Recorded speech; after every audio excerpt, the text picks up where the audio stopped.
तनवीर भाई, हमने बहुत बात कर ली है और ख्वाब टूट गए। अब तो लगता है ख्वाब थे भी नहीं। अब तो लगता है कि सोचना भी जो है ना गुनाह है कि पाकिस्तान आगे जाए। मतलब हमारी क्रिकेट का लेवल वहाँ पे आ गया है।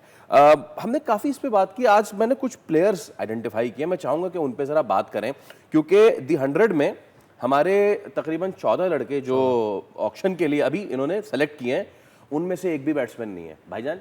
एक भी बैट्समैन नहीं है उसमें से, सारे के सारे बॉलर हैं। साइम अय्यूब सिर्फ एक बैट्समैन है, लेकिन उनको भी क्योंकि वो कर लेते हैं, इसलिए उनको बोला यार आ जाओ, अभी आपकी हम बोली लगाते हैं। अभी बोली लगना बाकी है।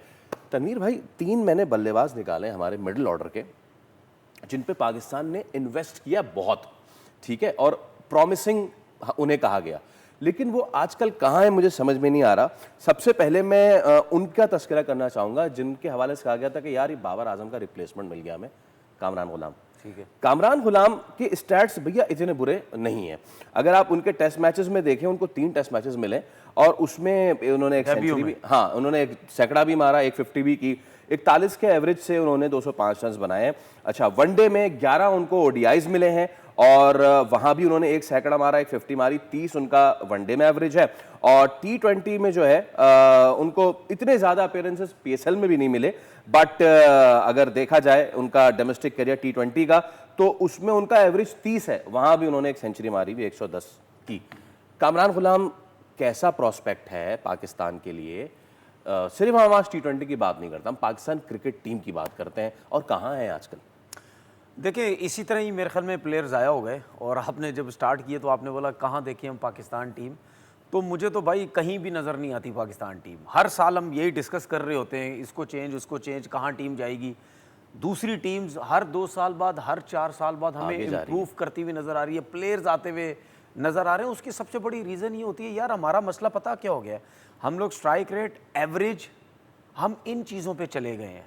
ठीक है, हम कहते हैं कि यार अगर किसी की 40-45 की एवरेज है तो बहुत अच्छा प्लेयर है। हम कहते हैं यार जो 170-80 का स्ट्राइक रेट है, T20 का बहुत अच्छा प्लेयर है। ऐसा नहीं होता है। अगर जिस तरह आपने कामरान गुलाम की बात की, भाई उसका एक्सपीरियंस देखे डोमेस्टिक क्रिकेट में कितना है, ठीक है, और डेब्यू में उसने टेस्ट मैच में 100 कर दिया, तो इसका मतलब क्या है, उसको खेलने आता तो डेब्यू में 100 किया, ठीक है। मैं कुछ और नहीं बोलना चाहता, उस कंडीशन पे उसने 100 किया जहाँ बॉल इतना इतना ब्रेक हो रहा था, ठीक है, तो उसने वहाँ जाके जो है वो 100 किया। उसके बाद सबसे बड़े प्रॉब्लम्स हमारे लिए ये हैं, हमारे लिए मतलब क्या, ये सिलेक्टर्स अपने ऊपर खुद मुश्किलात डाल देते हैं। अब अगर इसकी एवरेज 30 की है, या इसने रन्स किए हैं या इंटरनेशनल किए हैं, तो आपको क्या तकलीफ है? आप क्यों नहीं इन लड़कों को मौके पे मौके देते? क्यों नहीं यार? मैंने कल परसों भी शायद एक मैंने बात की थी कि अगर किसी लड़के की डोमेस्टिक की बहुत अच्छी परफॉर्मेंस है, ठीक है ना, तो अगर आप उसको इंटरनेशनल क्रिकेट में लेके आते हैं, तो क्या वो जो परफॉर्मेंस है, क्या वो सिर्फ एक टेस्ट मैच की परफॉर्मेंस है या 2 टेस्ट मैचेस की जो है वो परफॉर्मेंस है? मुझे तो ऐसा नहीं लगता, ठीक है ना। मुझे तो ये समझ आती है अगर इतना परफॉर्म करके आए तो उस लड़के को कम से कम आप 8-8, 10-10 मैचेस दें। लेकिन आप क्यों निकालते हैं? क्योंकि आप खुद कंफ्यूज होते हैं कि यार इस लड़के को सही लाए या गलत लाए, सही लाए या गलत लाए। दूसरा, आप प्रेशर में आते हैं, आपने कितने प्लेयर इस तरह ज़ाया कर दिए। आपने सिर्फ अभी कामरान गुलाम का नाम, मैं दूसरा ले लेता हूँ, ठीक है, आप दूसरा भी लें, आप तीसरा भी लें, आप 10वां भी लेंगे, मुझे पता है।